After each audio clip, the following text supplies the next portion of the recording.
Ferme Roger Beauchemin, 7e génération à la ferme. On a 500 acres de terre cultivée, 190 hectares. Ça fait tout près de 15-20 ans qu'on n'utilise pas la charrue. On est vraiment plus en somme directe, gestion des résidus, une belle rotation. Pour y parvenir, il faut vraiment avoir une rotation au moins de minimum 3 cultures. Puis on essaie d'intégrer tout le temps foin, engrais verts, radis huileux, moutarde, trèfle qu'on voit ici en arrière de nous autres, pour justement avoir un couvert de sol. C'est ça, la céréale va nous permettre de semer des engrais verts, mettre d'autres types de plantes, d'autres familles de plantes, racines, des crucifères, un paquet d'autres familles de plantes qui vont briser le cycle des maladies, qui vont briser le cycle des insectes, qui vont apporter quelque chose d'autre au sol que le maïs et le soya n'apportent pas. Donc, c'est essentiel, dans le fond, d'inclure ça dans la rotation. Ici, on a dans le champ, on a un trèfle rouge qui était semé en même temps que le blé, l'orge ou l'avoine. Puis ici, maintenant, dans le champ, c'était de l'orge. Fait qu'on a semé l'orge avec le trèfle. Puis à ce moment-là, on a un couvert végétal qui est très intéressant à l'automne.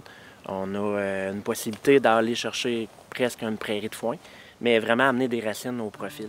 Tout ce qui s'appelle légumineuses, luzerne, trèfle, ça nous amène beaucoup d'azote au sol. On s'est profité d'amener des racines au profil, mais en même temps aussi d'avoir une fixation d'azote, puis avoir des engrais verts qui fournissent un peu, on disait, de nos suivants, là, que vraiment ils vont amener un apport important au niveau du maïs.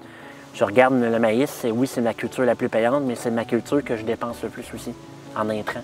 Fait que peut-être dorénavant, j'ai commencé à le faire un peu moins de grains de maïs, puis peut-être mettre une autre culture, comme je parlais du pois jaune ou un radis, des engrais verts, peut-être une présence de foin encore plus accrue.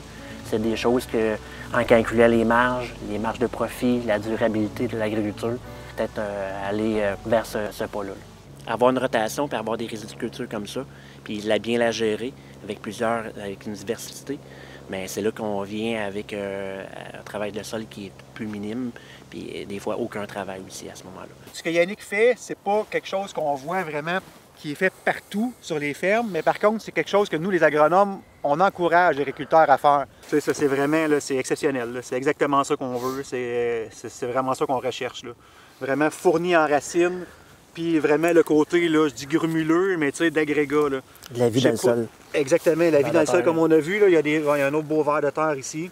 On regarde souvent l'année qui est en cours, bon, OK, je vais faire du maïs, OK, je vais sortir un bon rendement de maïs. Mais de plus en plus, ce qu'on vient inculquer aux agriculteurs, c'est de penser à l'année prochaine. Penser à, oui, cette année, je fais du maïs, mais je vais peut-être mettre une culture intercalaire dans mon maïs. Ça va permettre d'améliorer la santé de mes sols. L'année prochaine, je vais revenir en soya, je vais avoir un meilleur rendement. L'année d'ensuite, je vais revenir en céréales.